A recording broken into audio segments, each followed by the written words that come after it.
Hormone இன்பேலன்ஸு. So அந்த மாதிரி வர்றது, வெயிட் போடுறது, அப்புறம் இந்த கழுத்து பகுதியிலலாம் கருப்பாகிறது, அப்புறம் வந்து பார்த்திங்கன்னா ஒபிசிட்டி ஆகிறது இல்லாமல் டயபெட்டிக் மாதிரி பிரச்சனையும், இன்சுலின் ப்ராப்ளமும் அந்த பிசிஓஎஸில் வர ஆரம்பிக்கும். ஏன்னா ரேஷியோவில் இருந்தால் அது நார்மல். 100 ml எல்லாம் போகுதுன்னா அப்புறம் ஓவர்ஃப்ளோ ஆகுது, ஹெவி பீரியட்ஸாக இருக்குது டே அப்படிங்கிறது நம்ம கணக்கில் வச்சுக்கணும். நமக்கு அதே மாதிரி அந்த பீரியட்ஸ் டைமில் நம்ம கலர் பார்த்திங்கன்னா ஃபஸ்ட் எடுத்த உடனே ஒரு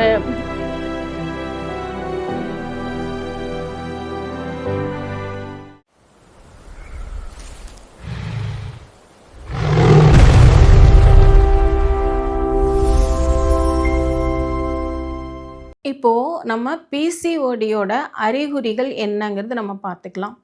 இப்போது பீரியட்ஸே ஆகாமல் இருக்கிறது அது ஒரு விஷயம். இல்லை ஹெவியாக பீரியட்ஸ் ஆகிறது, அதாவது ஃப்ளோ ரொம்ப ஆகிட்டே இருக்கிறது அந்த மாதிரி, இல்லைனா இரிட்டபிலிட்டியாக அந்த மாதிரி ஆகிறது, இல்லை லாங் பீரியட் அதாவது நிறைய நாள் ஆகிறது. இப்போ 1 to 5 5th டே வரைக்கும் மட்டும் ஆகணும். 5 days ஆகிற பீரியட்ஸ் வந்து நிறைய நாள் லாங் பீரியட் ஆகிறது. இந்த மாதிரி அதாவது இல்லைனா வலி வர்றது, இது எல்லாமே பார்த்திங்கன்னா வந்து பிசிஓடியோட அறிகுறிகள். இது வந்து நம்ம சிம்டம்ஸ் காமிக்குது நமக்கு கரெக்டாக டேட்டுக்கு, அதாவது 30 days சைக்கிளில் ஆகாமல் இருக்கிறது, இல்லை 28 days சைக்கிள் ஆகாமல் இருக்கிறது. இது மாதிரி விஷயங்கள் எல்லாமே பார்த்திங்கன்னா பிசிஓடியோட அறிகுறியாக நம்ம வச்சுக்கலாம். இப்போது பிசிஓஎஸோட அறிகுறி என்னென்னா, பிசிஓடி வந்து நம்ம கவனிக்காமல் விடும்போது அடுத்த ஸ்டேஜ் பிசிஓஎஸ் அப்படின்னு நம்ம சொல்கிறோம்.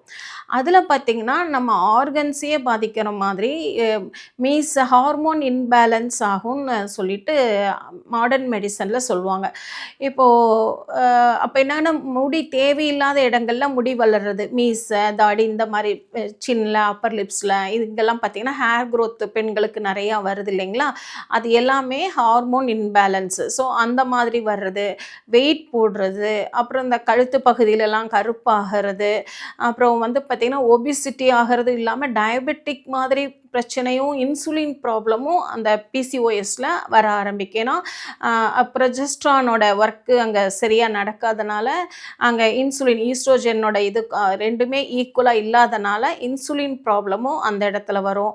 டயபெட்டிக் பிரச்சனை, தைராய்டு ப்ராப்ளம். இப்போ நார்மலாகவே நீங்கள் டாக்டர்ஸ் கிட்ட போயிட்டு நீங்கள் எனக்கு பிசிஓடி இருக்குது, இல்லை பிசிஓஎஸ் இருக்குதுன்னு போகும்போது அவங்க என்ன சொல்லுவாங்க, தைராய்டு செக் பண்ணுங்க, ஏன்னா ஹார்மோன்ஸ் இன்பேலன்ஸ் ஆகுது, அதனால் அதை நம்ம செக் பண்ணுறோம். ஸோ இந்த தைராய்டு ப்ராப்ளம் அதெல்லாம் விட்டு அடுத்தது பார்த்திங்கன்னா படபடப்பாகிடுவாங்க, டென்ஷன் ஆகிடுவாங்க. அப்போ ஹார்ட் இஷ்யூஸ், அப்போ நம்ம ஹார்ட் இஷ்யூஸ்ன்னு சொன்ன உடனே பயப்பட தேவையில்லை. பட் இந்த மாதிரி ஒரு சிண்ட்ரம், அதாவது இந்த பிசிஓஎஸ் வந்துச்சுன்னா ஆர்கனையுமே சேர்த்து அதில் நமக்கு பாதிக்கும்.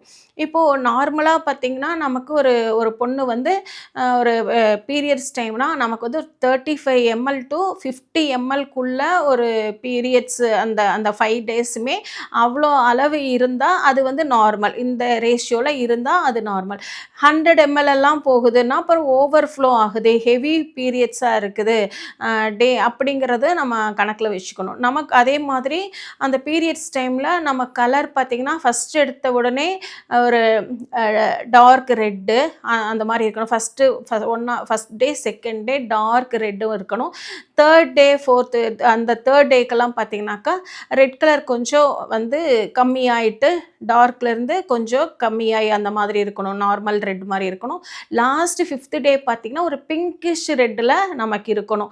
ஸோ இந்த மாதிரி இருந்தால் அந்த கலர் வந்து ஃபஸ்ட்டு 5 daysல ஃபஸ்ட்டு டார்க் ரெட்டு, அதுக்கப்புறம் ரெட்டு, அப்புறம் பிங்கிஷ் ரெட், இந்த மாதிரி இருக்கும்போது நமக்கு அது ஒரு நார்மலான நம்ம வந்து யூட்ரஸ் வந்து நல்லா ஹெல்த்தியாக இருக்குது அப்படின்னு நம்ம வச்சுக்கலாம்.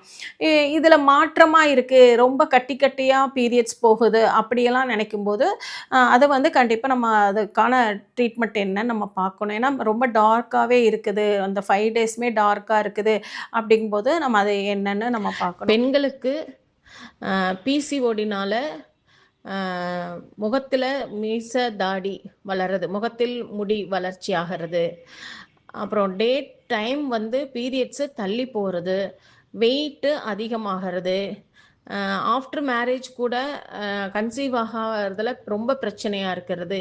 இது எல்லாத்துக்குமே பிசிஓடி ஒரு காரணமா இருக்கும். இத வந்து நம்ம டிசிஎம் அக்குபஞ்சர்ல ஸ்ப்ளீன், லிவர், கிட்னியோட ஃபங்ஷனோட அ பேலன்ஸ் இல்லாததுனால, அது பேலன்ஸ்டா இல்லாததுனால, அதோட எனர்ஜி குறைவுனால இந்த பிரச்சனைலாம் வருது. ஒரே ஒற்றை சொல் ஹார்மோன் இன்பேலன்ஸ்ன்னு இல்லாம, இது மூலக்கூறா இது வந்து ரூட் காஸ் ட்ரீட்மெண்ட்டா கிட்னி, லிவரோட ஃபங்ஷன், ஸ்ப்ளீனோட ஃபங்ஷன் சரியில்லாதனால இதெல்லாம் நடக்குது அப்படிங்கிறது அந்த காலத்திலேயே நம்ம வந்து கண்டுபிடிச்சு அதுக்கான ட்ரீட்மெண்ட் வந்து ரொம்ப அட்வான்ஸா இருக்குது. இப்போ முகத்துல வந்து ஹேர் க்ரோத் ஆயிருக்கு, மீசை, தாடி அந்த மாதிரி எக்ஸ்ட்ரா ஹேர் க்ரோத் ஆயிருக்குன்னு ரொம்ப பெண்கள் வந்து அதில் ரொம்ப ஃபீல் பண்ணுவாங்க, சஃபர் ஆவாங்க.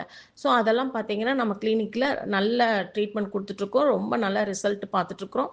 நம்ம நிறைய கிளைண்ட்ஸ்க்கு அந்த ட்ரீட்மெண்ட்டில் நல்ல சக்ஸஸ் இருக்குது. ரொம்ப நல்லா நம்ம அதை இந்த பிசிஓடி பிசிஓஎஸ் வந்து நம்ம ட்ரீட்மெண்ட்டில் இந்த டிசிஎம் முறைப்படி செய்யும்போது நல்ல அருமையான ரிசல்ட் கிடைக்குது. ஸோ நம்ம ஓவர்ஃப்ளோ இருந்தாலும் நம்ம கண்டிப்பாக செக் பண்ணணும். ரொம்ப அசால்ட்டாக இருந்துடக்கூடாது. ஏன்னா இன் ஃப்யூச்சரில் இன்றைக்கி பார்த்திங்கனாக்கா ஐவிஎஃப் சென்டர்ஸ், ஃபெர்டிலிட்டி சென்டர்ஸ் தான் நிறையா இருக்குது. ஸோ நம்ம அதிலிருந்து நம்ம வெளியே வரணும். ஏன்னா இன்றைக்கி பெண்கள் வந்து கன்சீவ் ஆகிறது அப்படிங்கிறது ரொம்ப ரொம்ப பெரிய விஷயமா இருக்குது.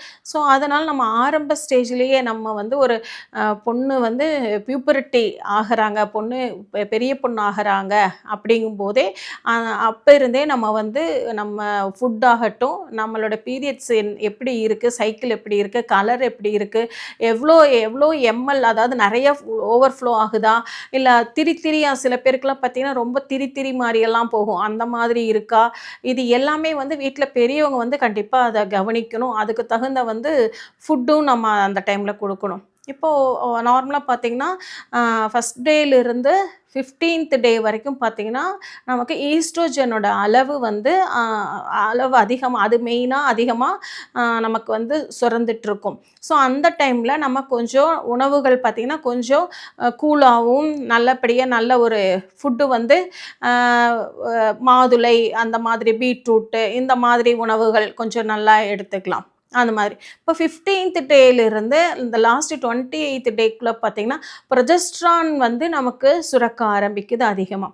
அந்த டைமில் நம்ம உணவுலாம் பார்த்திங்கன்னா கொஞ்சம் ஹீட், ஏன்னா இந்த ஹீட் ப்ரொடியூஸ் பண்ணி அதை ரப்சர் ஆகி வருது இல்லைங்களா. ஸோ அந்த டைமில் நம்ம வந்து ஹீட்டான உணவுகள் கொஞ்சம் நல்லபடியாக அந்த எள்ளு சாப்பிட்றது, இல்லைனா பப்பாயா சாப்பிட்றது, அந்த மாதிரி உணவுகள் வந்து அப்படி நம்ம எடுத்துக்கும் போது நம்ம பாடி வந்து எப்போவுமே ஃபஸ்ட்டு 15 டேஸ் பாடியோட ஹார்மோன்ஸ் ஒரு மாதிரி, அதாவது அதோட பாடியோட தன்மை ஒரு மாதிரி இருக்கும். அடுத்த 15 டேஸ் பாடியோட தன்மை மாறி இருக்கும். எப்பவும் வந்து ஒரே மாதிரி உணவுகளை வந்து நம்ம எடுக்க வேண்டாம்.